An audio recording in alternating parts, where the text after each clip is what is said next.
हैदराबाद की रहने वाली कावेरी जी के बेटे अंशुमन की शादी जब से दिव्या के साथ हुई थी, तब से कावेरी जी की तो वारे न्यारे हो गए थे। और दिव्या को भी बहुत ही अच्छा खाना बनाना आता था। कावेरी जी खाने पीने की बहुत शौकीन थी, और दिव्या के अपने घर में आ जाने से उनका ये शौक अब और भी ज्यादा बढ़ गया था। दिव्या रोज उन्हें अच्छी अच्छी चीजें बनाकर खिलाया करती थी। एक दिन जब अंशुमन ऑफिस से लौट कर आया, तो उसके साथ उसका एक दोस्त नवीन भी आया था। नमस्ते भाभी, कैसी हैं आप? मैं बिल्कुल ठीक हूँ, आप कैसे हैं? भाई, जब से आपकी शादी अंशुमन के साथ हुई है ना, तब से तो मैं कुछ ज्यादा ही ठीक हूँ। जी, मैं कुछ समझी नहीं, आप क्या कहना चाहते हैं? अरे दिव्या, मैं बताता तो हूँ तुम्हें। दरअसल तुम खाना बहुत अच्छा बनाती हो ना, और टिफिन में रोज रोज नई नई चीजें बना कर रखती हो। नवीन मेरा बहुत अच्छा दोस्त है, तो हम रोज टिफिन शेयर करते हैं। वो तुम्हारे हाथ का खाना खाकर तुम्हारा फैन हो गया है। हाँ नवीन बेटा, ये तो कहना पड़ेगा। मेरी बहू खाना इतना अच्छा बनाती है कि उसके आगे किसी 5 स्टार और 7 स्टार होटल का खाना भी फेल है। लेकिन दिव्या भाभी, मुझे आपसे एक शिकायत है। कैसी शिकायत? क्या आपको मेरी बनाई हुई कोई चीज अच्छी नहीं लगी? अरे नहीं नहीं भाभी, लेकिन रोज रोज ऐसे टिफिन में आपके हाथ का खाना खाकर उतना मजा नहीं आता। मेरे कहने का मतलब है कि जब टिफिन में आपके हाथ का खाना इतना स्वादिष्ट लगता है, तो आप कभी खाने पर तो बुलाइए। हाँ, वैसे नवीन की बात बिल्कुल सही है बहू। जब गरम गरम खाना मेरी बहू बनाती है ना, तो मजा ही आ जाता है। अरे तो दिव्या भाभी, कभी हमें भी खाने पर बुलाओ ना। अरे इसमें दिव्या से पूछने की क्या जरूरत है? तुम कल ही अपनी फैमिली को खाने पर लेकर आ जाओ। और इस तरह से नवीन अपनी पूरी फैमिली के साथ दिव्या के घर खाना खाकर जाता है। लेकिन अगले ही दिन कावेरी की पड़ोसन सुमन उनके घर आती है। अरे कावेरी, कल जो खीर और पनीर की सब्जी तुम मेरे घर देकर गई थी ना, पता है उसे खाकर क्या हुआ? बताओ तुम्हें। क्या हुआ आंटी जी, किसी की तबीयत खराब हो गई क्या? ना ना, किसी की तबीयत खराब नहीं हुई, बल्कि 1 महीने से ऐसा लग रहा था जैसे मैं बीमार हूँ। लेकिन वो खीर और पनीर खाकर तो देखो, आज अपने पैरों पर चलकर तुम्हारे घर तक आ गई हूँ। अरे हाँ, मेरी बहू के हाथ में जादू है, जादू। ऐसा स्वाद खाना तो मैंने भी आज तक अपनी जिंदगी में नहीं खाया। क्या बात कर रही हो? वो खाना दिव्या ने बनाया था? और नहीं तो क्या। अरे दिव्या बेटा, भगवान तुम्हारा भला करे। सिर्फ खीर और पनीर खाकर मेरा ये हाल है। अगर पूरा खाना खाऊंगी तो दौड़ने लगूंगी। बात तो आपकी बिल्कुल ठीक है आंटी जी।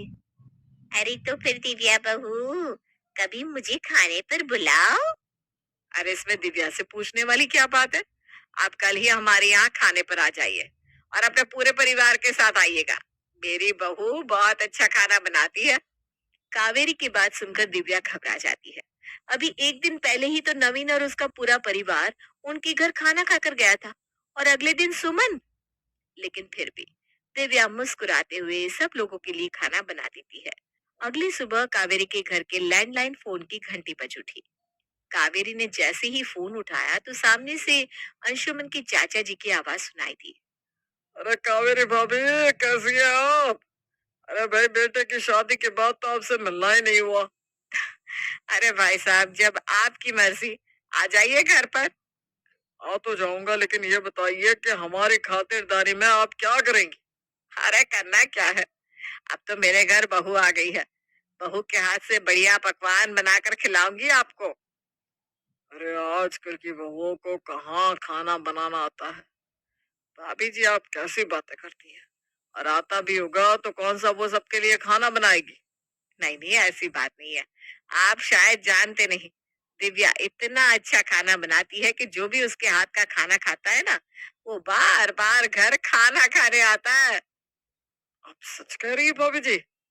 वैसे सच ही कह रही होगी, वरना कोई अपनी बहू की तारीफ थोड़ी ना करेगा। अब आपको मेरी बात माननी है तो मानिए, लेकिन एक बात कह देती हूँ, अगर ना करेंगे तो पछताएंगे। तो ठीक है, फिर कभी हमें भी खाने पर बुलाओ, पूछो अपनी बहू से। अरे इसमें दिव्या से पूछने वाली क्या बात है? मैं कह रही हूँ ना, आप कल ही हमारे यहाँ खाने पर आ जाइए और अपनी पूरी फैमिली को लेकर आना। बहुत बढ़िया जी, बहुत बढ़िया। ऐसा निमंत्रण मिल जाए तो फिर बात ही क्या है। कल ही आता हूँ मैं, अपने चारों बच्चों और चाची को लेकर। अब फोन रखता हूँ। दिव्या बहुत देर से अपनी सास कावेरी को फोन पर बातें करते हुए सुन रही थी और वो समझ चुकी थी कि अगले दिन फिर से उसे बहुत सारे लोगों का खाना बनाना है। लेकिन पिछले कई दिनों से खाना बना बना कर दिव्या थक गई थी। रात को वो जैसे ही अपने कमरे में गई, उसने अंशुमन से बात की। अंशुमन, मुझे ना आपसे एक जरूरी बात करनी थी। हाँ हाँ दिव्या, बोलो ना, क्या बात है। अंशुमन, पिछले 4-5 दिनों से लगातार कोई ना कोई घर पे खाना खाने आता है, और वो भी अपनी पूरी फैमिली के साथ। देखो, मैं ना बहुत थक गई हूँ। अरे दिव्या, तुम खाना ही इतना अच्छा बनाती हो तो इसमें कोई क्या करे। और तुम्हें तो खुश होना चाहिए ना कि लोग तुम्हारे हुनर की तारीफ कर रहे हैं। खाली तारीफ से क्या होता है अंशुमन? तारीफ के चक्कर में कितना थक जाती हूँ, जानती भी हो। अरे दिव्या, कैसी बात करती हो? मेरा दोस्त, चाचा जी या हमारे पड़ोस वाली आंटी, ये कोई पराये लोग थोड़ी ना है, अपने ही लोग हैं। अब इनके लिए भी खाना नहीं बना सकती क्या तुम? नहीं अंशुमन, ऐसी बात नहीं है। बस, अगर ऐसी बात नहीं है तो कल चाचा जी के लिए बहुत सारी चीजें बनाना। वो खाने पीने के बड़े शौकीन है। अगले दिन दिव्या चाचा जी के लिए भी खूब सारा खाना बना देती है। चाचा जी का पूरा परिवार दिव्या के घर खाना खाकर चला जाता है।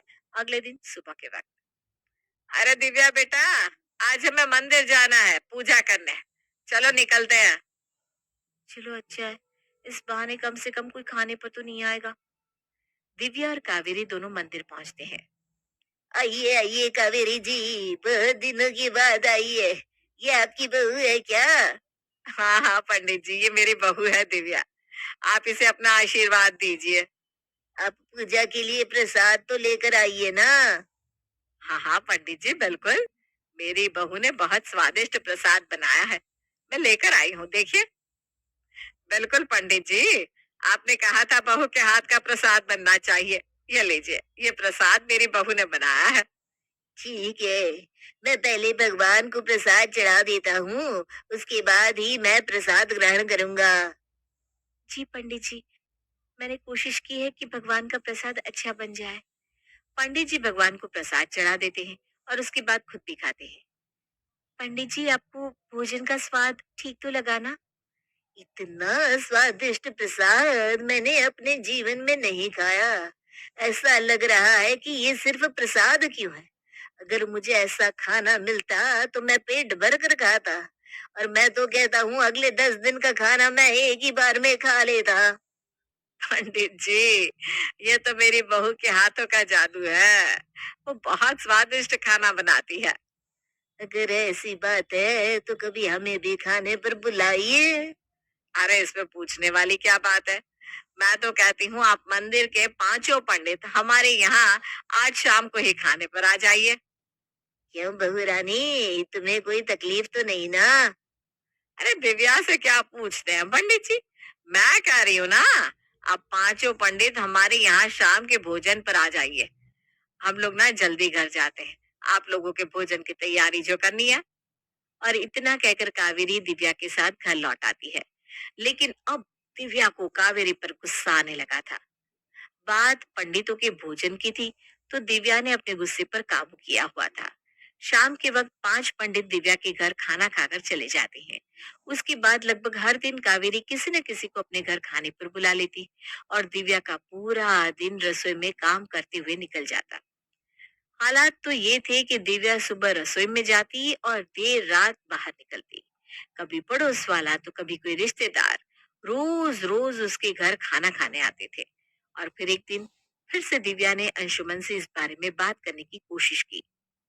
अंशुमन, ऐसा लगता है जैसे मैं किसी होटल में काम करती हूँ, पूरा दिन सिर्फ खाना ही बनाती रहती हूँ। तो तुम कहना क्या चाहती हो दिव्या? तुम हाउस वाइफ हो, और हाउस वाइफ यही सब काम तो करती है। हाउस वाइफ होना अलग चीज है अंशुमन, लेकिन अगर घर में रोज 8-10 मेहमान आएंगे तो मैं कैसे खाना बना पाऊंगी? अरे खाना बनाना तुम्हारा शौक है, तुम्हारे मायके वालों का बिजनेस है। तुम्हें तो इससे प्रॉब्लम नहीं होनी चाहिए। मुझे प्रॉब्लम नहीं है अंशुमन, लेकिन किसी को भी खाने पर बुलाते हैं तो ज्यादा से ज्यादा महीने में एक बार, या कभी कोई 6 महीने में एक बार। लेकिन यहाँ रोज, और कभी कभी तो सुबह शाम अलग अलग लोग खाने पर आते हैं। देखो दिव्या, मुझे नहीं लगता कि इसमें कुछ गलत है। बाकी तुम जाकर मम्मी जी से बात कर लो, वो तुम्हारी सास है, वही तुम्हें समझा सकती है। दिव्या समझ गई थी कि अंशुमन उसकी कोई बात सुनने को तैयार नहीं है। लेकिन अब दिव्या के दिमाग में एक बहुत ही अच्छा आइडिया आ चुका था, और वो बस उसे काम में लेने का इंतजार कर रही थी। अगले दिन सुबह के वक्त कावेरी मुस्कुराते हुए दिव्या के पास आई। अरे दिव्या बहू, सुनो तो जरा। हाँ हाँ मम्मी जी, बताइए ना, आज कितने लोगों के खाने का ऑर्डर है? क्या मतलब? अच्छा अच्छा, तुम पहले ही समझ गई कि मैं किस काम से आई हूँ। बिल्कुल मम्मी जी, इसमें समझने वाली क्या बात है। आप मुझे ये कहने आई होंगी कि आज 8, 10 या 12 लोग खाने पर आने वाले हैं। तो बताइए ना मम्मी जी, कितने लोग आ रहे हैं? बहू, आज ना मेरे मायके से मेरी भाभी के दूर के रिश्तेदार हैं। वो अपने 4 बच्चों के साथ आ रहे हैं। तो कुल मिलाकर 6 लोग हैं, और 3 हम, तो 9 लोगों का खाना बना देना। ठीक है मम्मी जी। 9 में से 3 लोग तो घर के हैं, बाकी रहे 6 लोग। एक जन का 500 का हिसाब समझिए ना, तो हो गए 3,000। आप मुझे 3,000 दे दीजिए, मैं उनके लिए खाना बना दूंगी। अरे अरे, ये कैसी बात कर रही हो तुम? देखिए मम्मी जी, अब अगर आपको अपने किसी दोस्त या रिश्तेदार या मोहल्ले वाले के लिए ये खाना बनवाना है ना, तो